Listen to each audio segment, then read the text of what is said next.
In today's lecture, we will talk about predictable allophonic variation in English. We have two major objectives: to explain the types of allophonic variation in consonants and in vowels. We'll begin with consonants. First, it is important to remember that we're touching upon only the most common allophonic variations we observe in English. We will focus primarily on the variations occurring in different varieties of North American English. English is one of the most spoken languages in the world, with an enormous number of large regional varieties. Think British English, North American English, or Nigerian English here.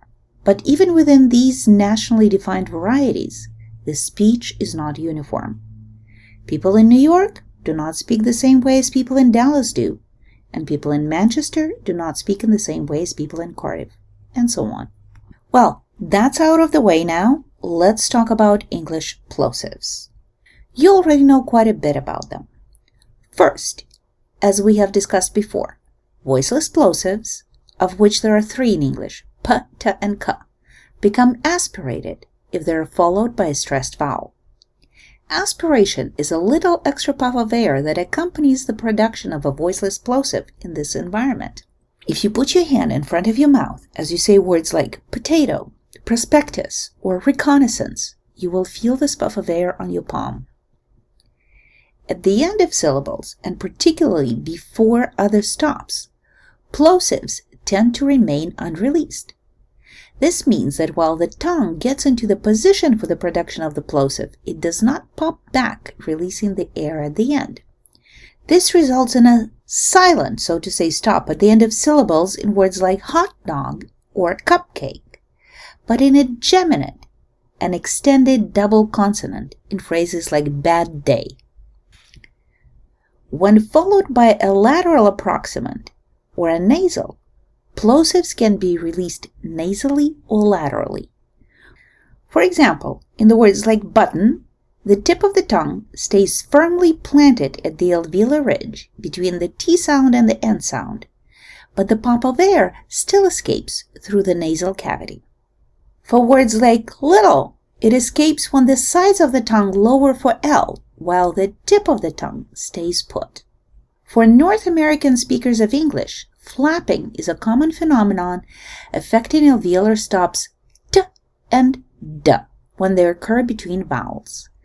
Flapping is essentially a very short production of an alveolar or dental stop without turning off the vocal cords.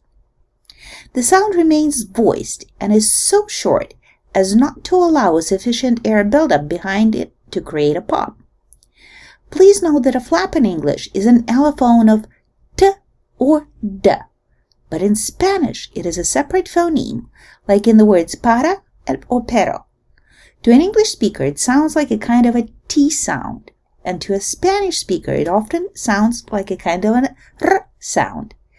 This only demonstrates that the phonemic versus allophonic distinctions are language specific. A major phonological process that tends to affect English fricatives, and particularly English stridents and sibilants, that is, highly pitched fricatives, is assimilation. For example, fricatives tend to become partially devoiced before voiceless consonants. You can test this by putting your fingers at the front of your throat in the area of the laryngeal cartilage and saying phrases like prize money and prize trophy. In prize money, the vocal cords vibrate throughout the production of the Z sound, but in prize trophy, the vocal cords cut out a bit early in preparation for the voiceless T sound. We indicate this partial devoicing by a little circle under the symbol for the Z sound. It helps us document that the Z in prize trophy is still more voiced than the S sound. It's not price trophy, but it is less voiced than in prize money.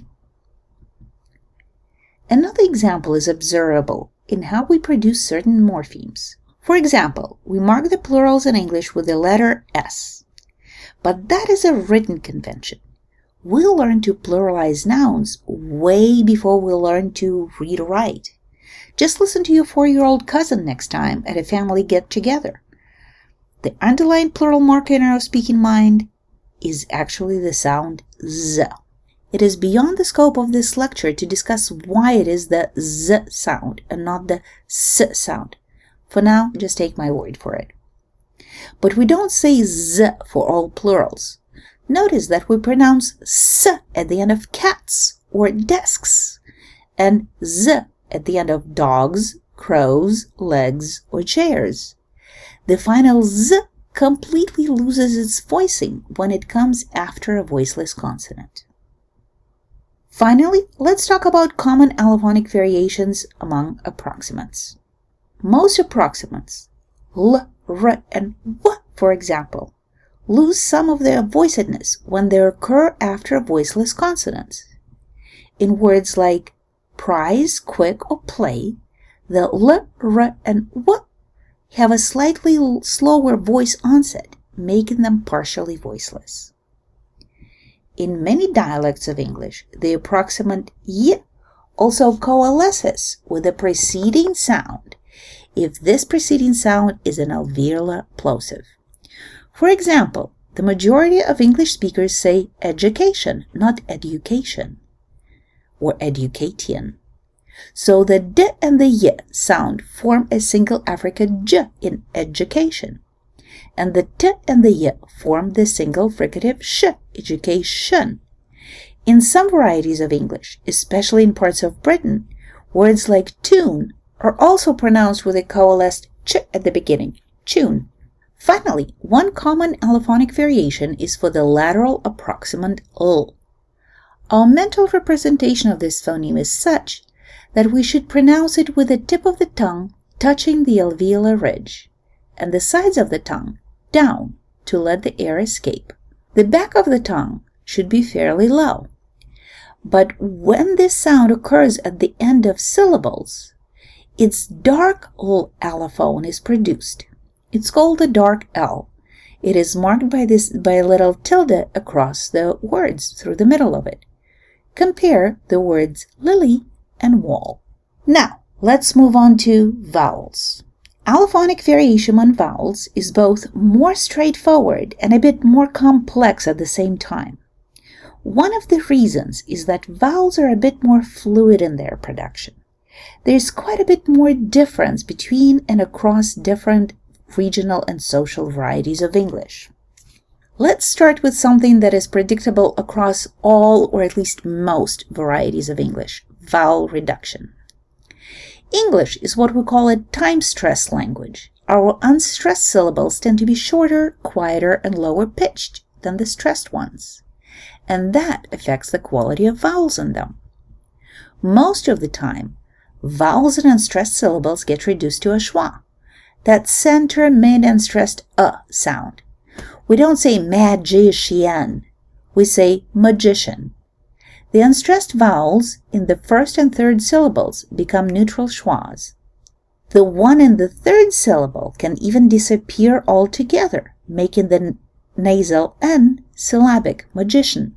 In Western American dialects, this reduction can also happen to the level of an in syllables that follow stressed syllables.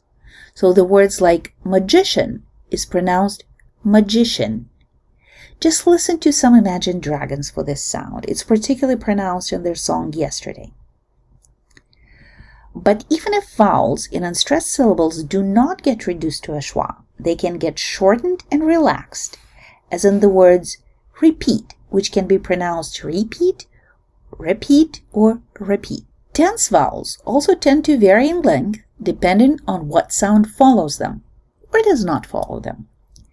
Tense vowels are the longest in open syllables, that is, syllables without a coda, as in words me, slow, and crew.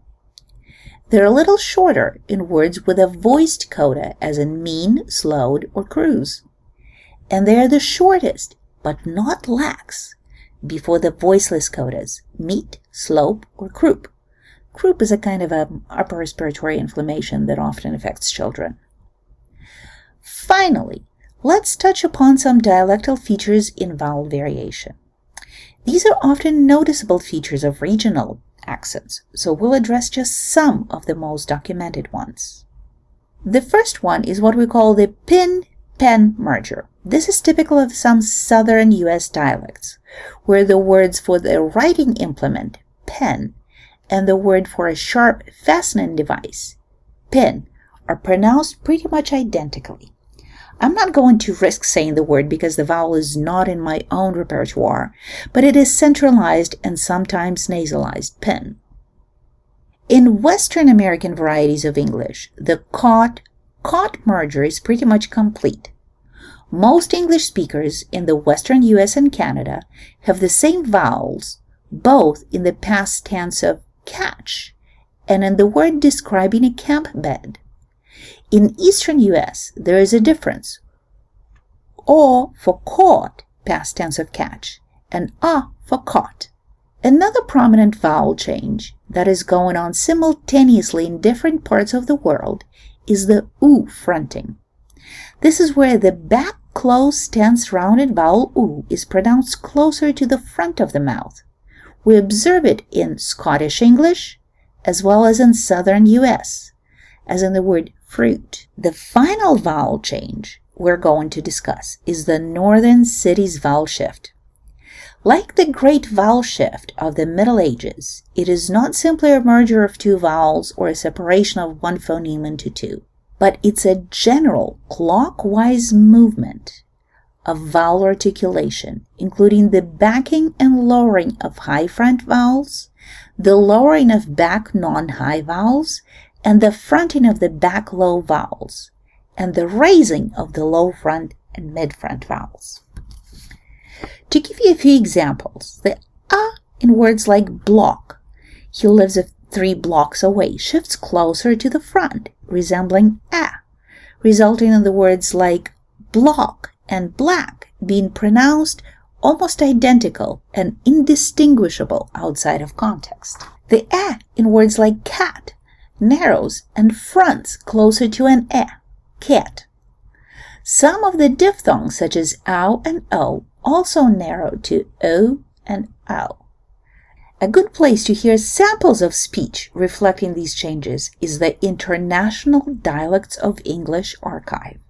You can Google this term and browse different varieties of English to your heart's content. So, let's sum up. In this lecture, we laid out 3 predictable ways in which consonant phonemes are realized as different allophones in speech, including aspiration, which is a type of fortition, voice assimilation, and place of articulation assimilation. We also addressed 2 types of predictable allophonic variation among vowels, reduction in unstressed syllables and length variation in different types of syllables when it comes to tense vowels. Finally, we touched upon some common dialectal variations in vowels.